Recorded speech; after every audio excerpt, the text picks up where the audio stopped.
दोस्तों, जब से मैं उमरा से आया हूं, हालांकि कल ही आया, लेकिन जितने भी घंटे मुझे आने के लिए हुए हैं, तब से एक जुमला सोशल मीडिया पर और मीडिया पर खूब गर्दिश कर रहा है। यानी सोशल मीडिया की वो जीनत बना हुआ है। ट्विटर पर, इंस्टाग्राम पर, फेसबुक पर, हर जगह पर ये लफ्ज, ये जुमला ट्रेंड कर रहा है।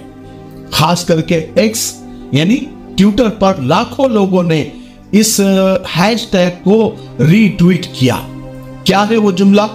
वो जुमला है पनौती। मेरी समझ में नहीं आ रहा था कि ये जुमला कहां से आया, क्योंकि मैं यहां था नहीं, उम्रे पर था। जब मैंने तहकीक की और थोड़ा सर्च किया तो पता चला कि वर्ल्ड कप के फाइनल में इंडिया ऑस्ट्रेलिया से फाइनल हार गया। मैंने वो मैच तो देखा नहीं, क्योंकि उस वक्त मैं मदीना में था। और इसी स्टेडियम में, जिसका नाम नरेंद्र मोदी स्टेडियम गुजरात में है, तो हमारे प्रधानमंत्री नरेंद्र मोदी भी और गृह मंत्री अमित शाह भी मैच देखने के लिए आए थे और इंडिया फाइनल हार गया। तो लोगों ने ये कहना शुरू कर दिया कि इनकी वजह से पनौती लग गई, नहुसत लग गई, इसलिए इंडिया हार गया। अगर ये नहीं आते तो इंडिया शायद मैच जीत जाता, क्योंकि सारे मैचेस इंडिया जीतता आ रहा था। फिर एक मैच ही क्यों आ रहा, वो भी फाइनल। और बड़े बड़े लोग इस बात को कह रहे हैं, जैसे राहुल गांधी ने भी ये जुमला इस्तेमाल किया। उन्होंने अपने भाषण में कहा कि अच्छे भले हमारे लड़के खेल रहे थे और मैच जीत रहे थे, लेकिन पनौती की वजह से मैच हार गए। याद है? हाँ, क्या पनौती? पनौती पनौती वो अच्छा भला वहां पे, अच्छा भला हमारे लड़के वहां पे वर्ल्ड कप जीत जाते,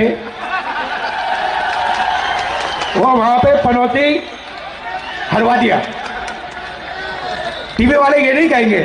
फिर इसी तरह सोशल मीडिया पर एक्टिव रहने वाले लोगों ने भी इस जुमले के खूब मजे लिए। एक बड़े मजेदार वीडियो बनाते हैं, नाम इनका मुझे अभी जबान पर नहीं आ रहा है। उन्होंने कहा कि P4 पप्पू बनाने में किसी को करोड़ों रुपए खर्च हो गए, किसी के करोड़ों रुपए खर्च हो गए, लेकिन P4 पनौती बनने में किसी को एक ढेला भी खर्च नहीं हुआ और पनौती बन गए। आप देखिए वो क्या कह रहे हैं। हाँ तो बच्चों, P4 पप्पू। अरे तो पुराना हो गया यार, न्यू इंडिया है, कुछ नया बोलो। P4 पनौती। हाँ, P4 पनौती।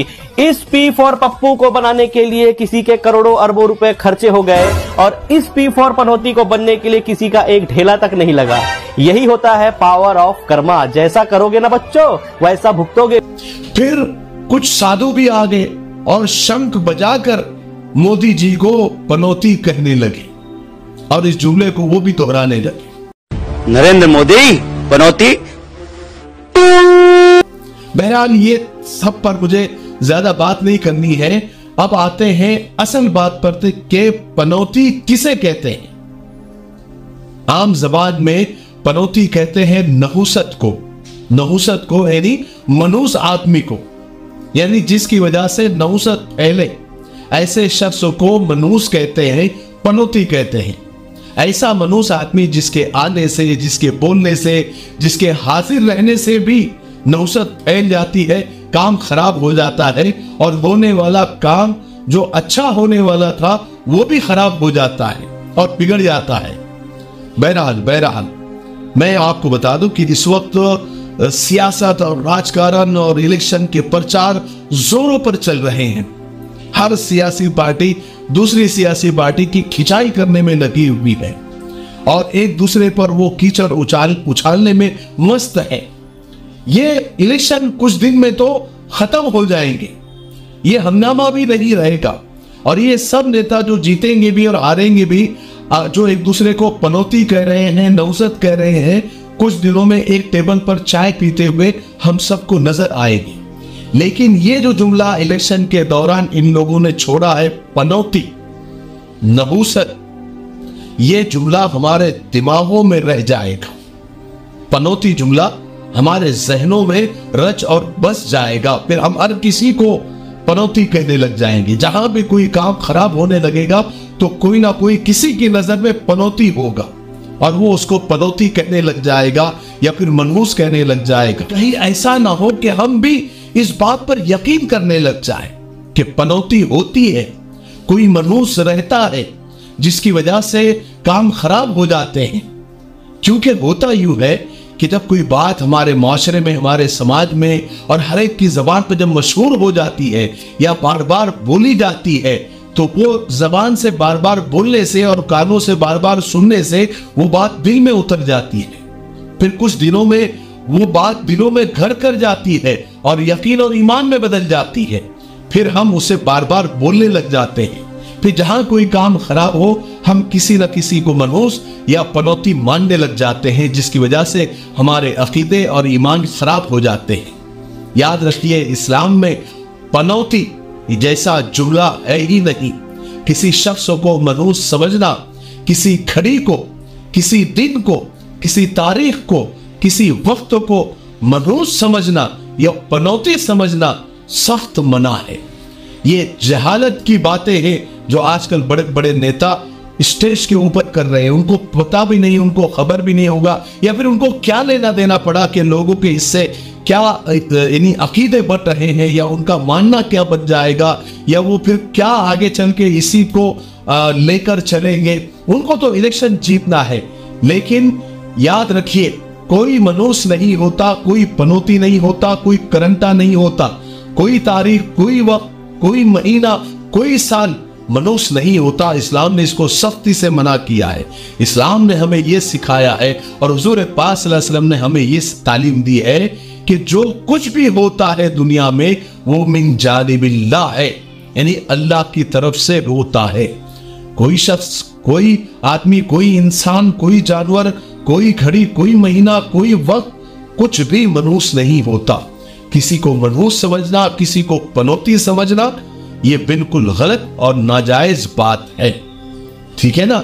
ये सियासतदान जो है, ये अपनी सियासत चमकाने के लिए या फिर इलेक्शन जीतने के लिए इस तरह के जुमले इस्तेमाल कर रहे हैं। बाद में हो सकता है कि ये भूल भी जाए या बाद में एक दूसरे से माफी भी मांग ले और माफ कर दे, लेकिन आवाम के दिलो दिमाग में ये चीज बैठ जाती है।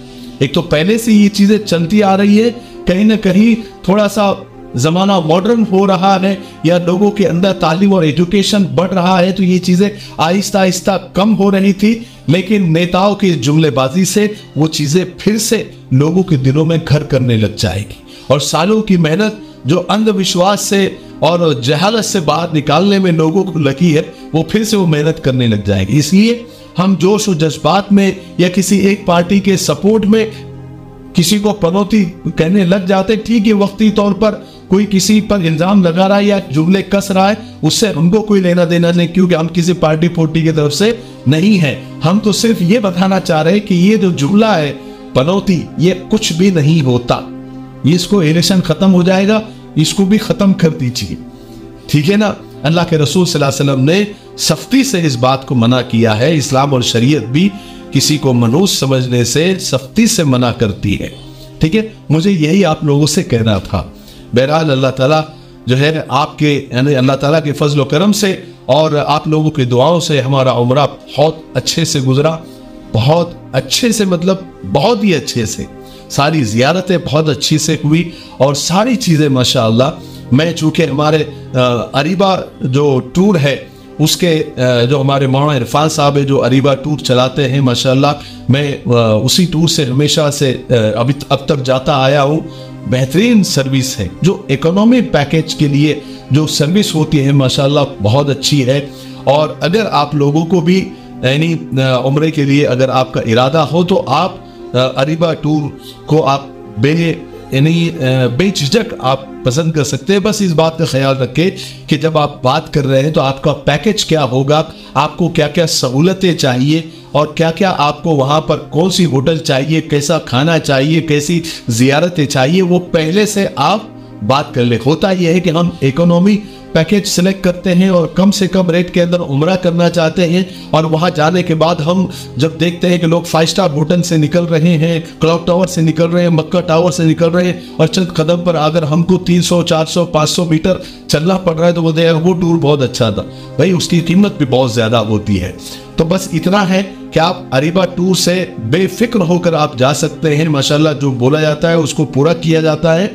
लेकिन जब पैकेज आप बना रहे हैं तो मौलाना इरफान साहब से आप डायरेक्ट बात करें और या फिर उनके लोगों से आप बात करें और अपना पैकेज यही से कि आपको क्या क्या चीजें चाहिए वो आप यही से यानी तय कर ले, ताकि आपको वहां जाकर कोई परेशानी ना हो। बस मैं 4 मरतबा उम्र से पूरी फैमिली के साथ मैं अरीबा टूर से गया, माशाल्लाह बेहतरीन टूर है और किसी चीज की कोई कमी नहीं है, बल्कि हर चीज की ज्यादती ही होती है। जो बोला जाता है उससे अच्छा ही मिलता है, मेरा अपना तजुर्बा है। इसलिए आप ये स्क्रीन पर नंबर आ रहे हैं, आप अरीबा टूर से अगर आप उमरा जाना चाहते हैं या हज को जाना चाहते हैं तो आप राब्ता कर सकते हैं। ठीक है, तब तक मेरे लिए, पूरी उम्मत के लिए, पूरी इंसानियत, पूरी मानवता के लिए और हमारे प्यारे मुल्क भारत के लिए, यहाँ की अमन शांति तरफ की उन्नति के लिए खूब दुआएं करते रहे। अस्सलाम वालेकुम व रहमतुल्लाहि व बरकातहू।